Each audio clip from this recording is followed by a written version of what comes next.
The Death Mage Who Doesn't Want a Fourth Time. Chapter 58. The Toiling Soldiers and the Eclipse King Serving Beautiful Women. "I'll bet on the Ent user," said Vigaro. "Huh," Borkus snorted. "How naive. I'll be betting on the Armor Master."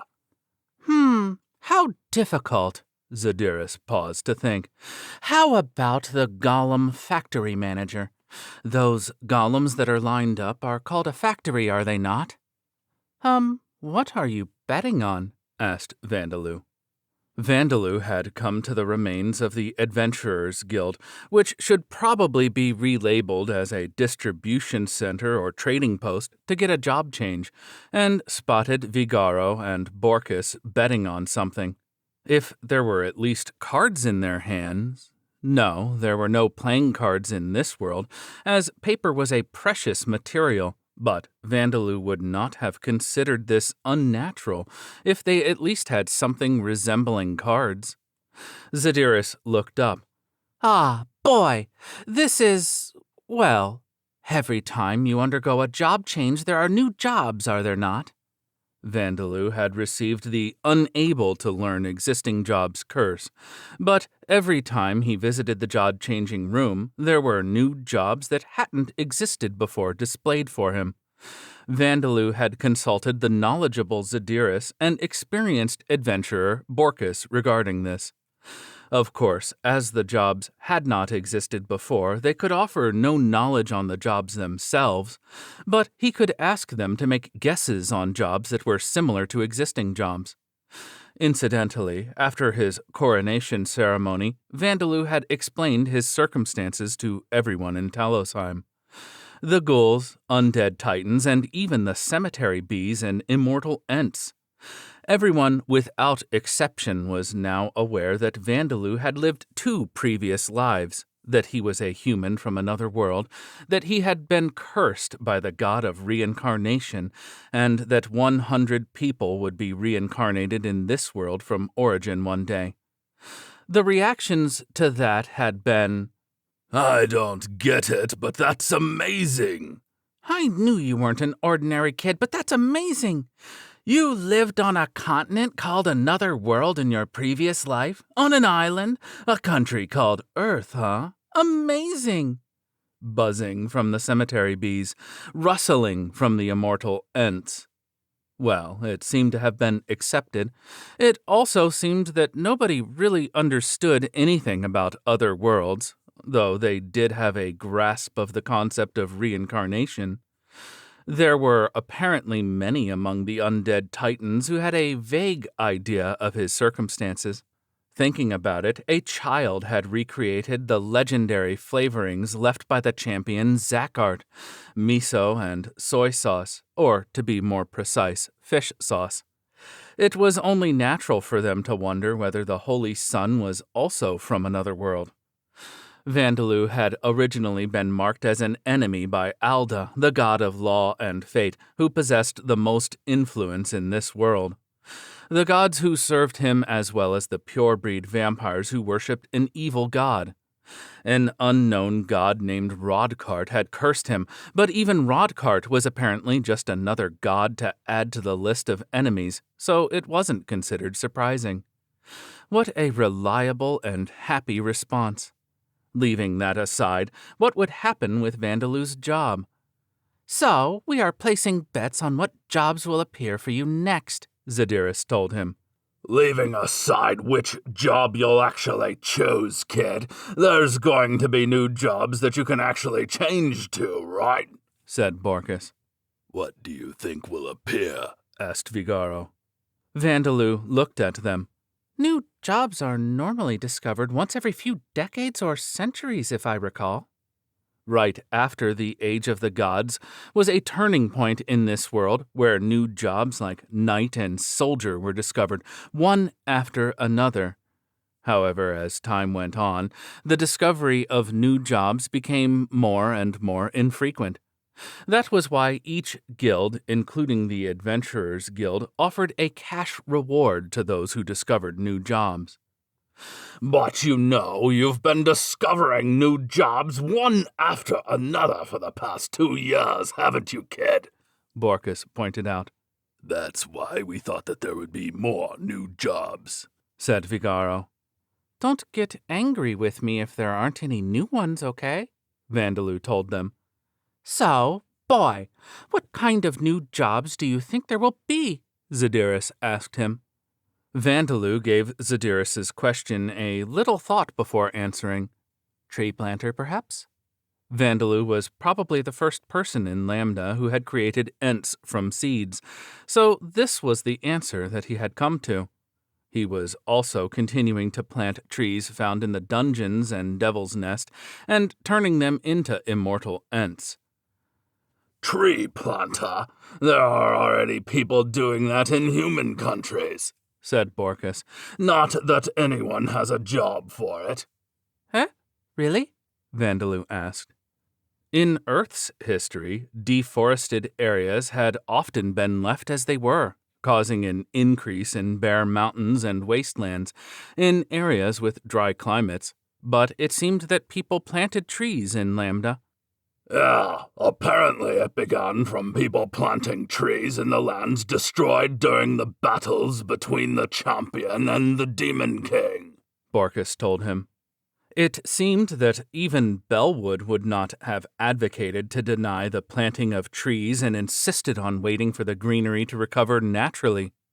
But perhaps the champion Suzuki had been a radical advocate of nature conservation on Earth.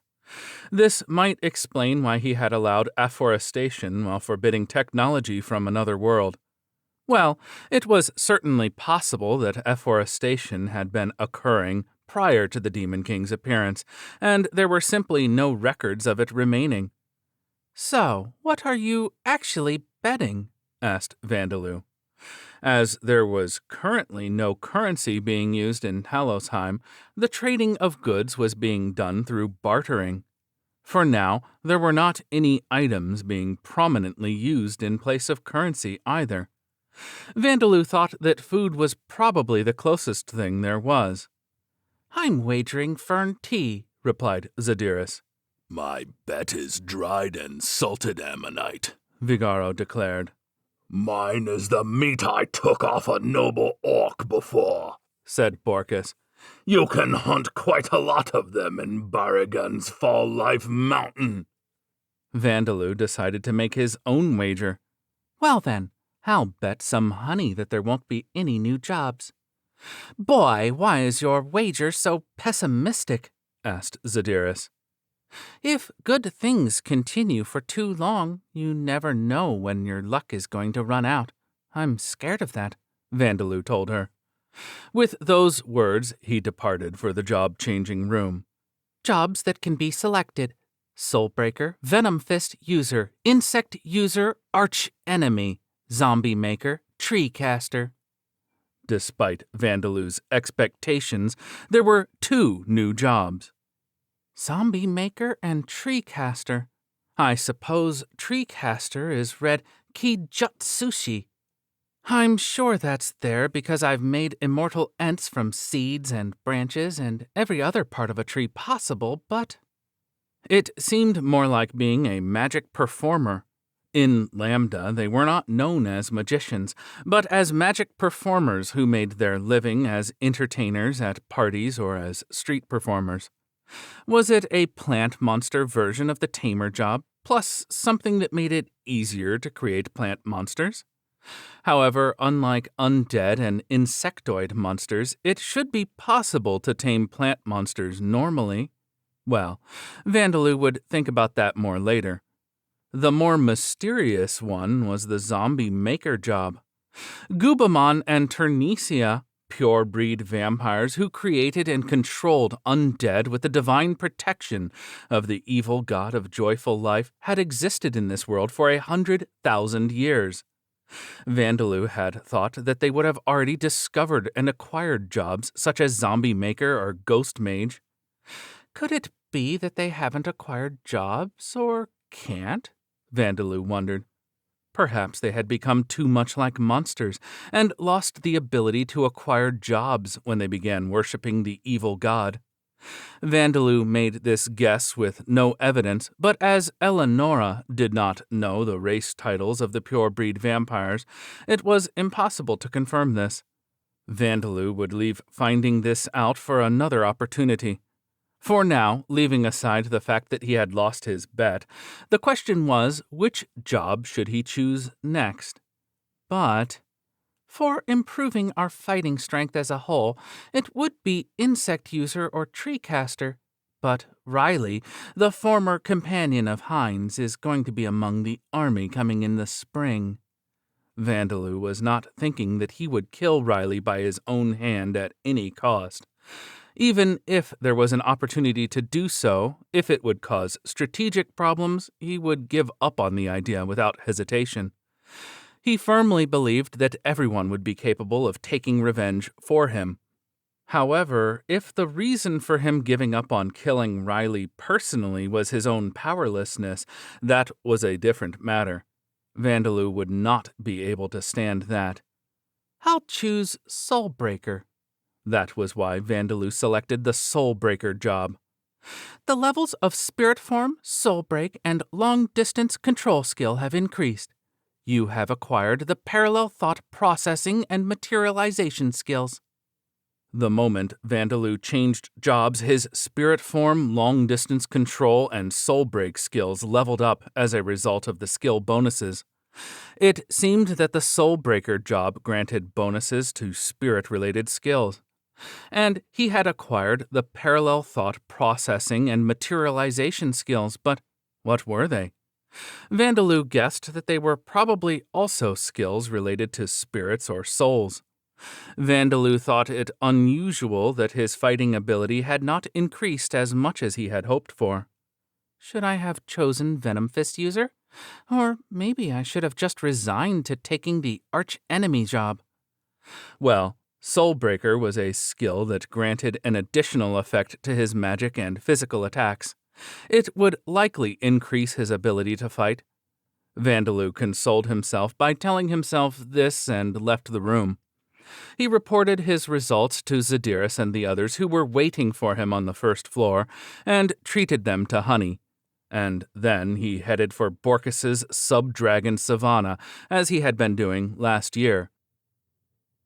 Though Winter's footsteps could already be heard, and Talosheim was surrounded by mountains to both east and west, the sunlight was still strong in the afternoon.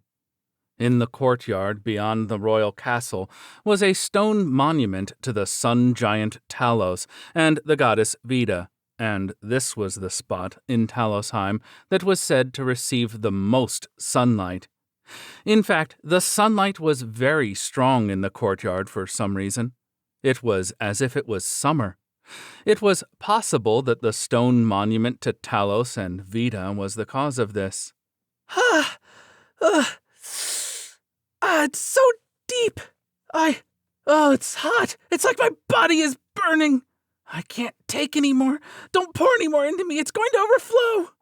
In that courtyard, there were beautiful women gasping for breath with their skin exposed. "I can stop any time," Vandalou said to the 4 beautiful women. Bilde, Bastia, Eleonora, and Kachia. What a tempting sight, he thought. They weren't doing anything particularly immoral or even flirtatious. There was a reason for this. No, Eleonora cried. I can still keep going. White smoke was rising from her white skin, but this had all began when she said she wanted to acquire the sunlight resistance skill in preparation for the war in spring. Sunlight, silver, and light attribute magic attacks are universal weaknesses shared by all vampires. The status effect resistance skill does not offer them any defense against them, and skills like sunlight resistance and silver resistance cannot be acquired. However, circumstances were different for Eleonora. As Vandalou had acquired the title of Eclipse King, it was possible for her to acquire the sunlight resistance skill. The Merg Shield Nation's expedition army that would approach in the spring would surely attack during the day. No human would dare fight during the night, knowing that their foes were monsters that could see in the dark. There would probably be vampire assassins mixed in among the expedition army's forces, but they would cover themselves with a thick coat or full plate armor in order to prevent the sunlight from reaching their skin. There would be nothing more conspicuous if they were to do this in the middle of a town, but among the expedition army they wouldn't stand out at all.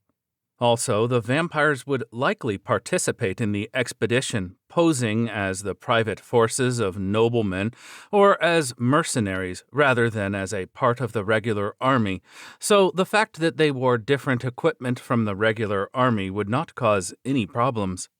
Vandalou had thought that it would be fine if Eleonora learned from their example and wore a heavy coat and veil or suit of plate armor, but she was used to being agile in battle. Wearing some metal armor would slow her movements down only a little, but there was still time until spring, so she had decided it would be better to acquire the sunlight resistance skill. And so, in this place where the sunlight was strong despite winter being close, she was busily sunbathing in order to acquire this resistance skill. The sunlight was burning her as she was dressed in a stimulating way, having only her chest and waist covered by pieces of cloth. She was healing her burns with her rapid regeneration skill, and Vandalou was supplying her with mana when she ran out. It was quite the Spartan training regime, but for some reason Eleonora had shown incredible enthusiasm at the idea. Vandalou hadn't been spoiling her lately, so he had decided to let her have her way. And then Bilde, Bastia, and Katya had passed by, resulting in the current situation. Of course, as ghouls, they had no need to acquire the sunlight resistance skill, but they were simply training in magic while having Vandalou supply them with mana. But Vandalou, your spirit form hands are rubbing me in stiff spots, Bilde mumbled. That's right, said Bastia. Since you keep pressing those things you call acupuncture points, we can't help but let out strange noises, Van. For Bilde and Bastia, Vandalou was not only providing them with mana, but also giving them the same spirit form massage that he had once given Taria, as their bodies had apparently grown stiff with fatigue recently. He was using spirit form transformation on his hands, sinking them into their bodies and directly stimulating their stiff muscles and acupuncture points. He was effectively a low-frequency massager that was conscious.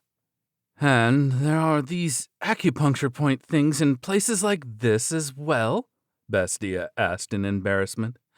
There are, replied Vandalou.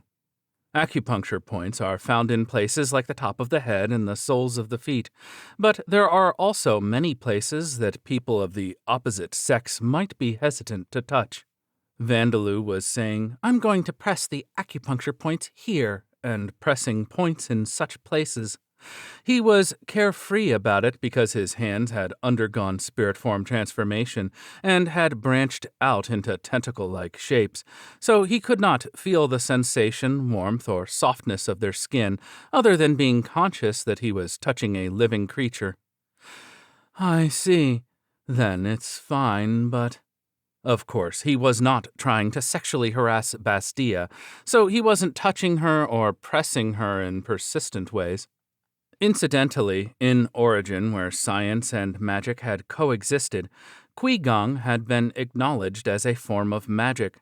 Eastern medicinal techniques, such as pressing acupuncture points, acupuncture treatment, and moxibustion were as well researched as Western medicine and were widely used. As a result, Vandalou had been thoroughly subjected to experiments to see whether death attribute magic could be applied to Eastern medicine. If he used spirit form transformation to examine a creature's body, he could intuitively feel the locations and effects of acupuncture points in the creature's body. Because of this, he had a clear understanding of the locations and effects of ghoul-specific acupuncture points that did not exist in humans. Applying death attribute magic to Eastern medicine apparently hadn't had much success in Origin, however. Ah, it isn't that I dislike you touching me, Bastia added hastily. In fact, I'm happy, but I'm just perplexed when you're suddenly so assertive. No, it's not really a matter of being assertive or not, said Vandalou. Of course, it's not that I don't want to touch you, Bastia. This was a massage. It was rather difficult to describe, as Vandalou's hands had undergone spirit transformation and branched out into tentacles, but it was still no more than a massage. There was no lewd meaning behind it. Katya was breathing heavily. Van, you gave me too much mana.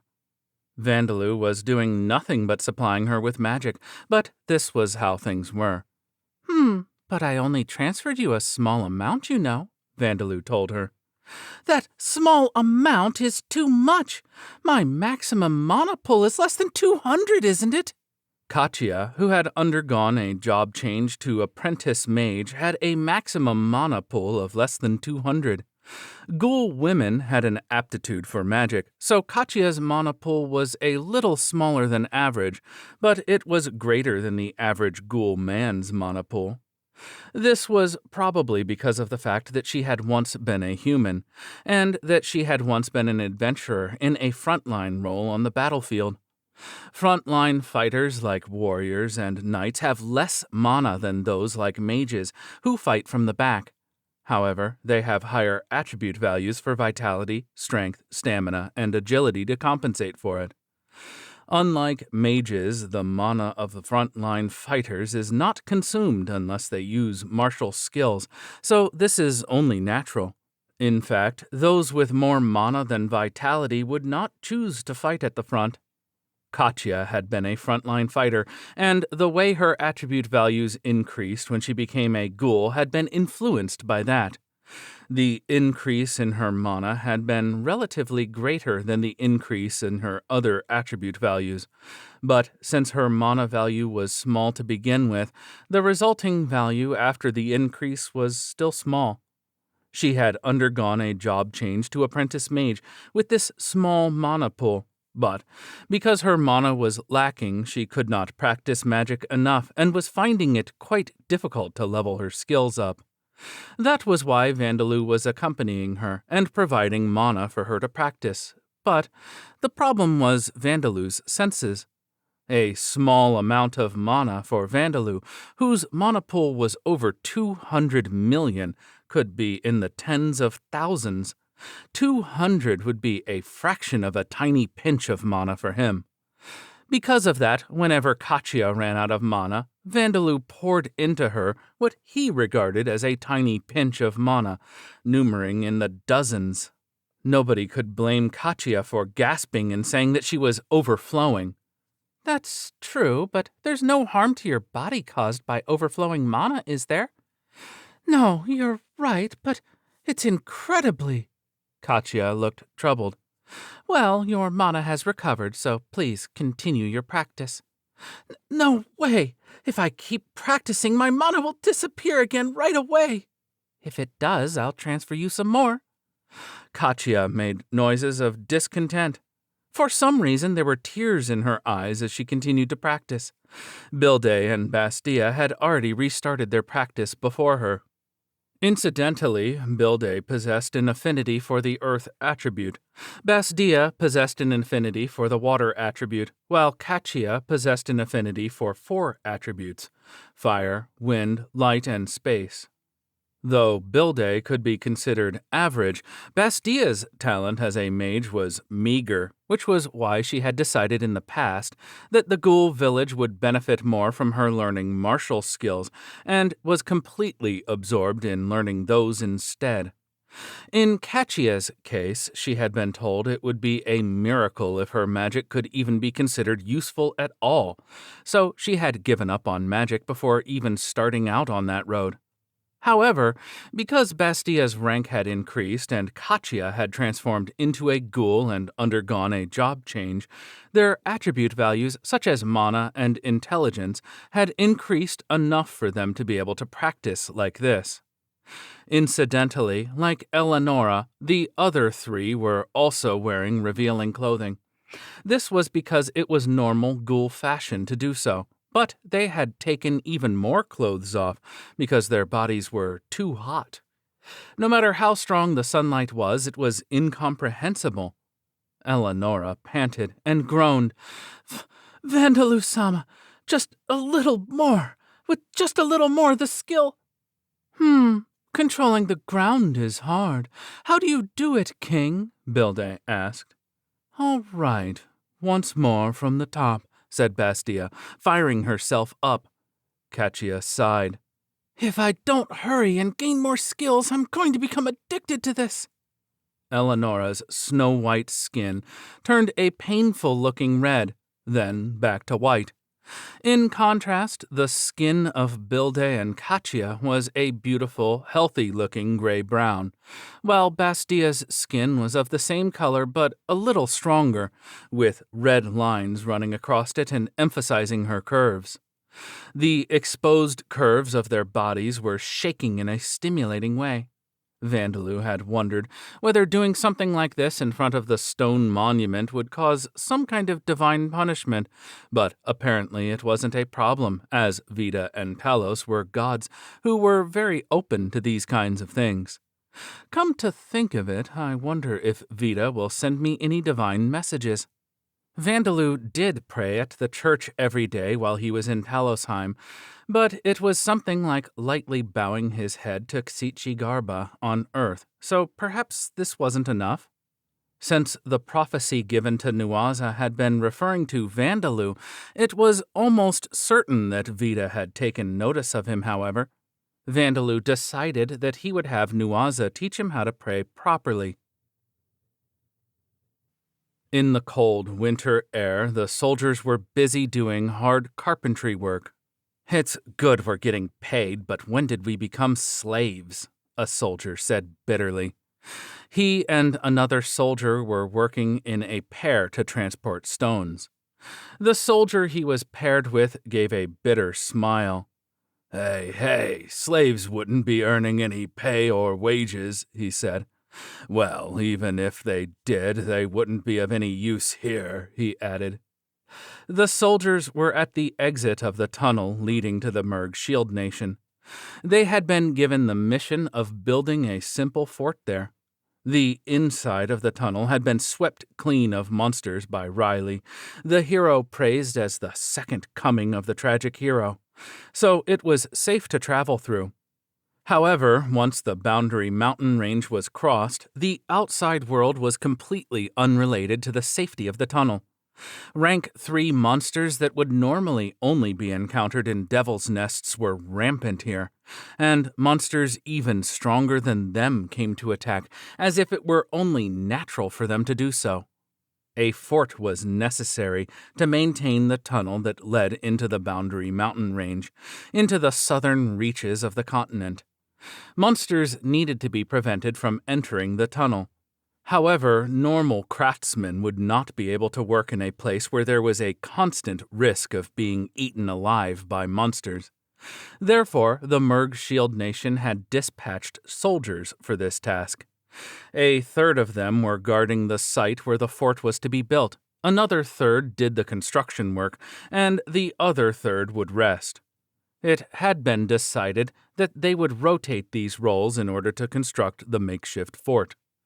In addition, dozens of adventurers, mostly consisting of C-class individuals, had been hired to keep watch, scout the surrounding areas, and defend the fort if necessary. No monsters of rank 5 or higher had appeared after the Green Wind Spear Riley, and his party had exterminated several powerful monsters, such as rank 8 stone dragons, but this was just in case. Because their defenses were solid, though some had been injured, no casualties had been suffered. The front line in the war against the Orbomb Kingdom would be far more dangerous than this. It was hard to believe that this was a cursed land where vampires and dragons ran rampant. Still, we're lacking amusement, one of the soldiers lamented. Naturally, as this place was far from the nearest human settlement, there were no ways for the soldiers to amuse themselves. There were no peddlers, entertainers, or prostitutes, and not only the soldiers, but even the adventurers had been forbidden from drinking alcohol, so that they would be prepared for emergency situations. The only thing they could look forward to was food, but even those were wartime rations of hard bread and dried meat, with little cheese and dried vegetables. Riley had generously distributed dragon meat while he was still here, but it would be cruel to expect the C-class adventurers, who had been forced to accept this low-pay emergency request without being given a choice to refuse, to be as generous as an A-class hero adventurer who had signed a specialist contract with a general of the Amid Empire. The C-class adventurers were gathering rare materials from monsters that could only be found in the southern reaches of the continent, and kept the meat mainly to themselves.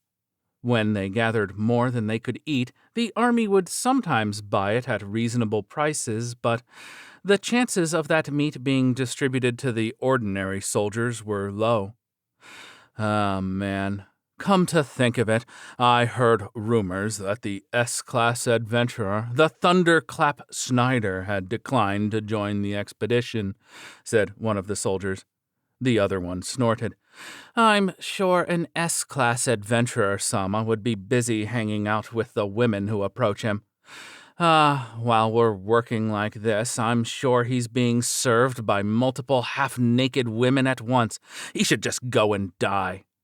Don't say any more. Let's just make sure we enjoy ourselves once we return to town.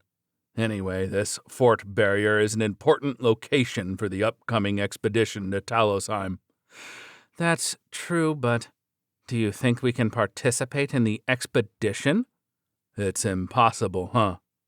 Rumors had it that only the elite of the elite would be selected for the expedition. There was little hope for ordinary soldiers like them to participate in it. There were plenty of ordinary soldiers, and these two were mediocre even among them. Well, it's fine. Everything is according to Alda's guidance, as they say. I'm sure good things will happen if we just work hard. Yeah, Alda-sama, Alda-sama. We're working hard, so please bless us with the popularity of the women at the bar. You should pray for a promotion instead. The soldiers struck nails with their hammers as they joked around. Job explanation. Vassal warrior, also known as gladiator. The owners of this skill can be referred to in various ways, but this is a job that can be acquired when one gains close quarters combat while being in a slave-like social position. And the job owner's master grants permission for this job change. The slave-like social position is determined not by social structure or the job owner's mental state, but by a worn sign, such as a subordinate's collar, or one engraved directly into the job owner's body, such as a tattoo or brand, that acts as the proof of subordination. The bonuses to skills are fundamentally the same as the warrior job, but it also grants a bonus to the acquisition of skills, such as surpass limits, robust health, enhanced muscular strength, as well as self-enhancement subordination, a skill that increases attribute values when acting as a subordinate to another individual. But unlike the warrior job, there is no bonus for skills such as the armor technique skill, so it is not a job suited for shield bearers.